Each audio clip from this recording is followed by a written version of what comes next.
Rekan, teman-teman yang berbahagia.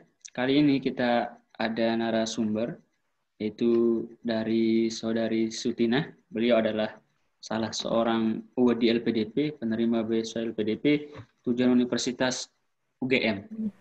Beliau ini memiliki banyak sekali prestasi, di mana beliau ini merupakan salah seorang awardee WIGB tahun 2016. Kemudian beliau juga awardee ELTA 2017. Beliau juga menjadi 80 besar Durenham 2018 dan menjadi awardee LPDP tahun 2019. Nah, salah satu pencapaiannya itu beliau dapatkan tentu dengan upaya dan kerja keras yang sungguh-sungguh.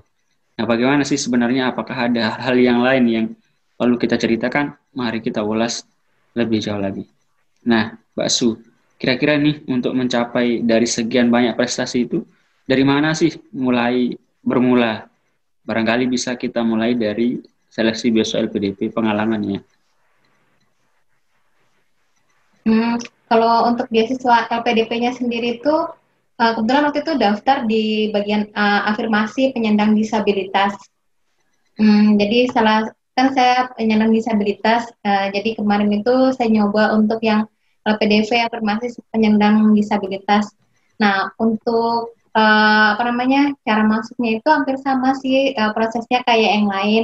Cuma kalau untuk yang penyandang disabilitas itu surat-surat yang harus dilengkapin itu ada surat keterangan penyandang disabilitas. Jadi di situ kita harus dari surat keterangan dokter yang ditandatangani sama dokter membuktikan kalau kita penyandang disabilitas. Syaratnya Untuk sama syarat-syarat saja? yang lain sama aja sih, sama kayak yang lain. Cuma ada surat yang keterangan penyandang disabilitas itu aja. Oh, berarti kesehatan, kemudian TOEFL, kemudian TK Kesehatan, juga masuk ya? TOEFL, terus sama ini juga yang narkoba itu juga sama sih, terus disertakan juga. Kesulitan Cuma ada waktu daftar? tambahan yang tadi. Untuk daftar, alhamdulillah nggak ada kesulitan sih. Terus waktu SBK juga petugasnya sempat ngebantu. Jadi kan tempatnya agak nggak akses yang di Jakarta itu.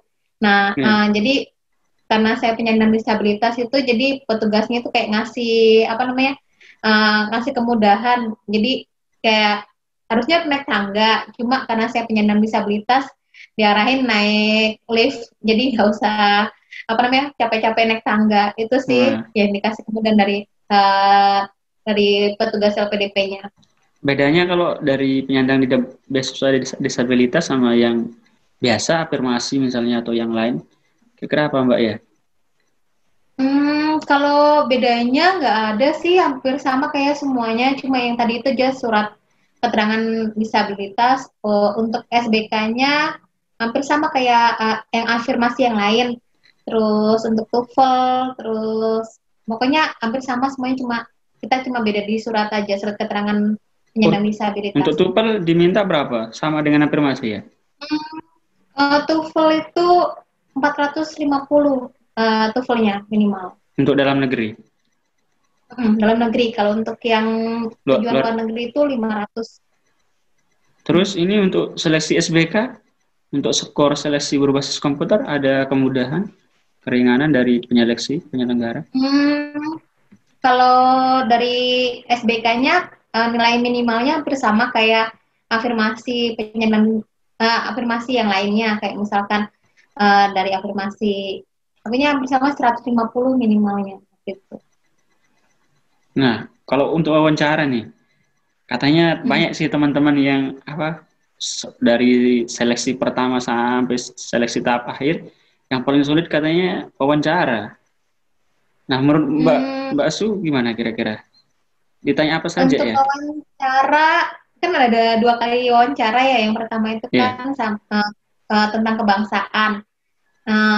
Kalau menurut saya sih, kalau misalkan kita baca-baca sedikit ilmu uh, tentang Indonesia, atau misalkan isu-isu yang lagi tren itu biasanya gampang sih kita nggak ini masnya, bisalah kita jawab. Terus nggak ada kesulitan sih, alhamdulillah. Dan nggak ada pertanyaan yang aneh-aneh sih, masih tentang misalkan kayak gerakan Aceh Merdeka itu apa, terus misalkan gerakan Papua Merdeka itu apa, paling cuma itu aja sih pendapat kita, jadi nggak yang terlalu aneh sampai yang gosip-gosip yang beredar itu enggak sih, nggak ditanya sampai kayak gitu, ya kayak pertanyaan biasa aja sih tentang kebangsaan. Tidak ada pertanyaan yang paling sulit. Apa pertanyaan yang paling diingat waktu itu ya? Yang pertanyaan yang paling sulit untuk yang kebangsaan itu mungkin bukan ininya sih, kayaknya nggak ada deh. Soalnya hampir semuanya kejawab. Soalnya memang pertanyaannya isu-isu yang biasa. Kalau kita nonton berita pasti tahu lah Iya, isi-isunya. iya. Paling cuma tanya pendapat aja. Wawancara yang satunya apa namanya ya? Kalau wawancara satunya kan tentang keilmuan sama Iya. Kalau itu pertanyaan dari psikolog. iya, ditanya apa saja kalau yang Eh, itu?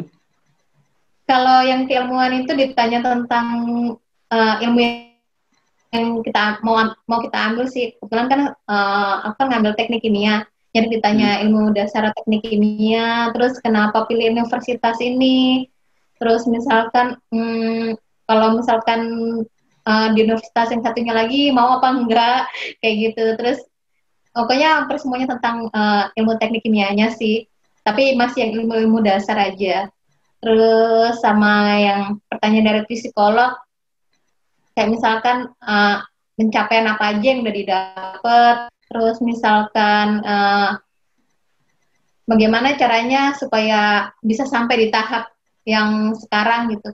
Cuma itu aja sih, uh, paling itu aja, nggak ada yang maksudnya yang pertanyaan yang agak aneh-aneh itu nggak ada sih. Jadi Semuanya apa namanya sesuai dengan jalur yang ada sih. tidak terlalu sulit pertanyaannya berarti ya. Tinggal dijawab. Paling waktu itu tentang ini sih, universitas yang mau diambil. Kan waktu itu pilihan pertamanya itu ITS, terus ditanya kenapa ngambil ITS, terus kenapa nggak yang lain aja, terus kata apa wawancaranya bilang coba ngambil ITB gitu kan, kebetulan ITB kan pilihan ketiga, kenapa nggak ngambil Hmm. ITB aja. Tapi ternyata yang pilihan pertama sama pilihan kedua nggak diambil, malah pilihan yang kedua pilihan pertama sama yang ketiga nggak diambil, tapi malah pilihan yang kedua di UGM. Iya, kenapa ngambil pilihan yang kedua? Di BITS, pilihan pertama sama pilihan ketiga kok diloncat. Nah iya, jadi alasan pertamanya sih kenapa nggak ngambil ITS itu karena orang tua sih, kan rumah saya di Tangerang, jadi kalau ke Surabaya itu lumayan jauh. Nah orang tua sih nggak pengen kalau misalkan anaknya jauh-jauh gitu. Maksudnya kalau Iya. misalkan pengennya sih ITB gitu, maksudnya yang agak deket. Tapi lihat dari kemampuan juga sih, soalnya kan ITB itu kan kenalnya susah. Terus ya ambil jalan tengahnya aja. Kebetulan itu pas mau daftar, sebenarnya mau daftar ITB juga. Cuma waktunya udah mepet, terus belum ada persiapan apa-apa. Ya udahlah skip aja. Akhirnya daftar di UGM. Kebetulan kan UGM waktu itu ada perpanjangan pendaftaran.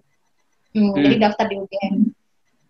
Terus baik lagi nih kalau dari beasiswa disabilitas. Nah, kira-kira kalau ada teman-teman yang disabilitas mau daftar juga nih beasiswa, gimana sih caranya? Boleh dikasih tips enggak ya? Hmm, untuk tipsnya, yang pertama cari informasinya, informasi tentang beasiswa di LPDP ya. Kan sekarang ada di Instagram. Nah, ikutin aja Instagram LPDP underscore RI. Terus syarat-syaratnya yang harus dilengkapin itu kayak misalkan TOEFL-nya, terus bikin rencana studi, proposal studi. Kalau misalkan yang kayak rencana studi, proposal studi, kalian bisa nyari di Google, semuanya udah ada sih, maksudnya udah ada yang dari award-award yang lain. Biasanya mereka kayak nulis blog itu biasanya dikasih tahu gimana bikin rencana studi dan proposal studi yang baik dan benar. Terus uh, yang tadi itu surat keterangan disabilitas, terus sama misalkan kalau masih kuliah sekarang banyak-banyak ikut organisasi, atau kalau misalkan udah lulus ikut organisasi, misalkan kayak organisasi disabilitas itu biasanya buat ini sih nak ya, kayak buat nilai plus kalau misalkan kita mau daftar ke LPDP. Jadi kita harus aktif, harus kita juga maksudnya bukan aktif untuk diri kita sendiri, juga aktif untuk orang lain juga sih. Ya misalkan ikut gabung di organisasi disabilitas kan selain kita ngebantu apa kita belajar tentang organisasi, kita juga bisa ngebantu teman-teman disabilitas yang lain itu sih.